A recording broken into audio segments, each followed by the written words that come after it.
Terrific team win. Second half, I thought we just played outstanding basketball on both ends, and I think Boise's a really good team. It's going to win a lot of games. They're tough. They're physical.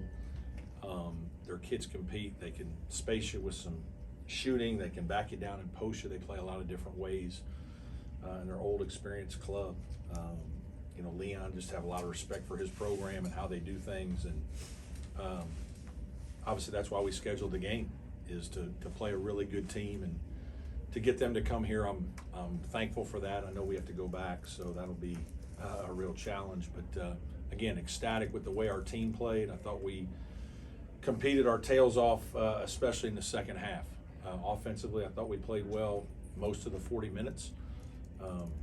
Defensively, we had a hard time guarding them a little bit in the first half, and Ogbo was making some big-time shots. Second half, we did a little bit better job, and were able to pull away. And again, I thought it was one of the better 20 minutes we've played. Seems like the effect of y'all's depth and energy really got into their legs in the second. Yeah, I hope so. I think we've tried to play a bunch of guys. I don't know how many got double figures tonight. 6, 7, 8, 9. It looks like we're right there, and Boz played 7, and so yeah, I think most nights we're going to have 9 or 10 guys playing double figure minutes. PJ had a little foul trouble. We had to play through that. I thought RJ and Dylan off the bench were really good, and Chauncey Wiggins offensively was really good, making shots. So again, we had a good 3 days of practice. We had time to prepare. We had time to rest from the tournament. We had time to work on things. I think all those things came to fruition when we competed today. We looked like a team that had been working on some things, especially offensively. And, it's nice as a coach when you work on a bunch of things and then you see it come to fruition in a game. So, again, really proud of my team. I guess defensively, what were some of the adjustments in the second? We didn't make any drastic adjustments. 11, we told the guys coming into the game, like, one pass away, you have to be you have to arrive with the catch. And sometimes, guys on tape, it doesn't do it justice. And they're surprised that they're kind of there. We even fouled him once on a 3, but he's rising up and shooting it in your face. And so I thought we did a good job, or a better job on him. I thought we did a nice job on Rice, just being disciplined. And then our post guys, we doubled occasionally, which we practiced a little bit in some different ways. But we also went one-on-one some and just said, hey, you're going to have to guard them occasionally too. We're not trapping every possession. They're too good a passing team, and they got guys that can do different things. And so we just tried to mix up some looks, and I think that maybe that helped a little bit in the second half a little bit more.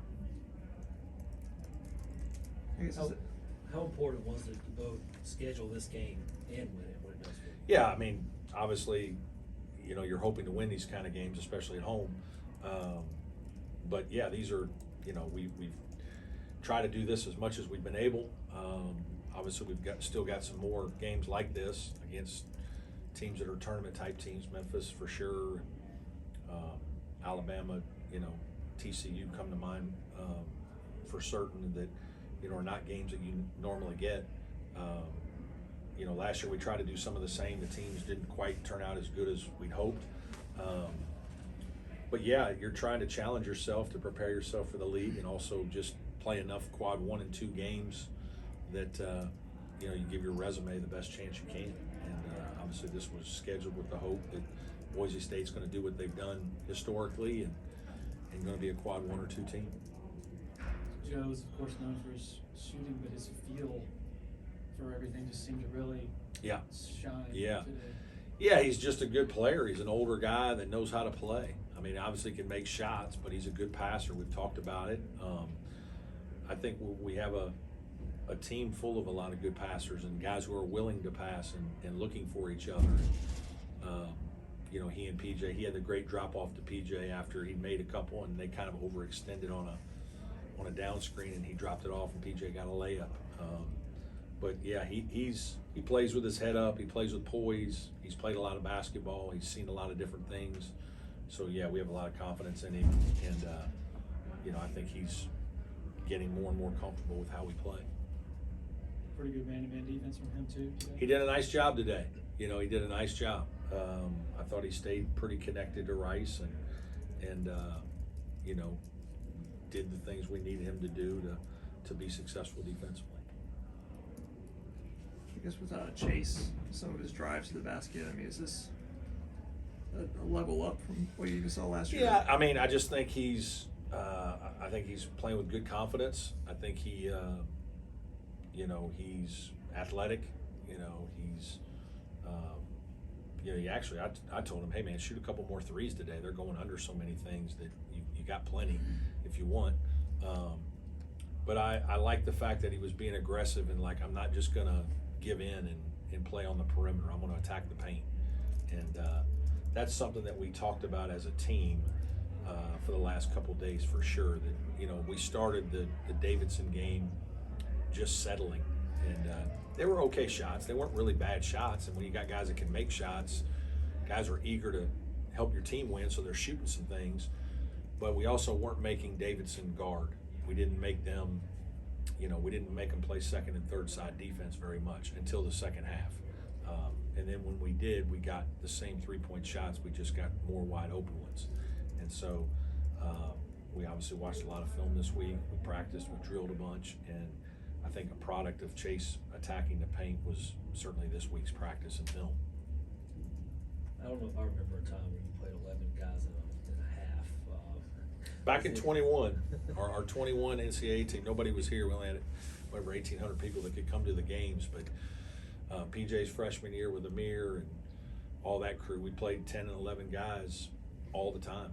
We picked up full court and were aggressive defensively, and that was kind of my pitch to that team. I hate that our fan base that team was really good. I hate that our fan base didn't get to see that. You know, that was the year that we beat Mississippi State and Purdue to win a tournament down in Florida, a 2-game tournament that kind of sparked us, and we beat Alabama in a game in a neutral court. So, but that was a team that we thought we had great depth, and so we played a bunch of guys. And this team reminds me of that in some ways. You know, hopefully we'll have similar type results. I think you mentioned R.J. Godfrey. What does this version of him give you with the block shots, the rebounds? Yeah, just athleticism, front court athlete, just live body, energy, juice. You know, he's fun to coach because he comes with a smile on his face every day, and he wants to work, and you know, he plays hard. You know, he was exhausted, and the staff kept telling me to take him out, and I just wouldn't do it for a while. I'd act like I didn't hear him because he was playing so good defensively and just getting his hands on balls. And, you know, he runs the floor so well. And so that puts pressure on the rim, which puts pressure on the transition defense by the guards and people. And it wears other bigs down because you got to run with him. And so I thought he and Dylan were outstanding in terms of just their energy and effort. And then defensively, they're active. They're both physically strong kids, and you know, they lock in defensively. They help us. You know, you brought up Chauncey, actually great offensively. He's defensively still kind of the area. Yeah, he's got to rebound better, right? He played 11 or 12 minutes, didn't have a rebound, and just getting a little bit more physical defense. That's a tough. Agbo was a tough. You know, we kind of ended up subbing and playing smaller to have a little bit smaller guy who would play up underneath him a little bit more, trying to take him off the 3-point line in the second half after he made a couple. So that was, you know, kind of a coaching decision. But I think Chauncey's coming, man. He's coming. His offense is like, we posted him twice on 2 plays. He scored right over top. He's just a kid that needs to gain confidence. Right, he needs some confidence, and you know, I think the more he plays, that'll happen. But I loved his offense today. His offense was terrific. All good? Anybody on Zoom have anything before we finish up? Hey, Coach, this is Trevor from CDTargets.com. How hard is it for teams to double PJ with as many weapons as you have offensively? Yeah, I mean, we'll still see some. Davidson did it a little bit, and I thought we made him pay, especially in the second half. PJ did a much better job of getting it out to the weak side. They doubled us once or twice tonight. We got one to the weak side to Joe for a shot. I don't think he made it. But yeah, it's not easy because PJ's a willing passer, and you know, he's gotten better at that part of his game. You know, when he was younger, and even at times a little bit last year, there were times he struggled, but there were also some times that he got it out, and you know, you just didn't make shots. But I think that our ability to shoot and stretch it puts pressure on teams for sure. You know, it was hard for PJ today, just all the fouls. He probably just didn't quite find his rhythm. You know, I was glad that our other guys could kind of pick him up a little bit tonight. Thanks, Coach. Yeah, thank you. Everyone all good? Thanks, everyone. Appreciate it.